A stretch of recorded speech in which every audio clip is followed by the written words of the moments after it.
রোজার মাস, আস্তাগফিরুল্লাহ আস্তাগফিরুল্লাহ আস্তাগফিরুল্লাহ আস্তাগফিরুল্লাহ আস্তাগফিরুল্লাহ আস্তাগফিরুল্লাহ আস্তাগফিরুল্লাহ আস্তাগফিরুল্লাহ আমার সামনে বড় কথা বলবেন না। আমি মির্জা আব্বাস বুঝি না, মির্জা ফখরুল বুঝি না, গয়েশ দাদা বুঝি না, আমানুল্লাহ আমান বুঝি না, ওই এনসিপি নাহিদ ইসলাম বুঝি না, ওই জামাতের আমির শাহ বুঝি না, হেফাজত ইসলাম বুঝি না। আমি কিন্তু সব শালা গুছিনি। আমি জনগণের লোক, আমি জনগণের পক্ষে। কোন নেতা খেতার টাইম নাই আমার কাছে। মন্ত্রী হয়েছে বাল হালাইতে গেছে, বাল হালাইনি গেছে আমাকে। আমার জনগণের কি ইনকাম বাইরে গেছে, মন্ত্রী হয়েছে। আমার জনগণ কি বাড়ি বাড়ির মালিক হয়েছে। স্যারের বাল জনগণের কি, জেনে 500 টাকা মজুরি, জেনে 250 টাকা মজুরি, হেনে কি 500 টাকা হয়েছে নি? না প্রবাসীরা আমার টাকা পয়সা দিয়ে গেছে।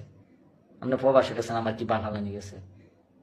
রেমিটেন্স চাইছে আমার দেশে, আমার কি হয়েছে? তাহলে তো হাসিনার আমল তো রেমিটেন্স বেশি আইতো। আমার গরিবের কি হয়েছে? আমার জনগণের কি লাভ হয়েছে?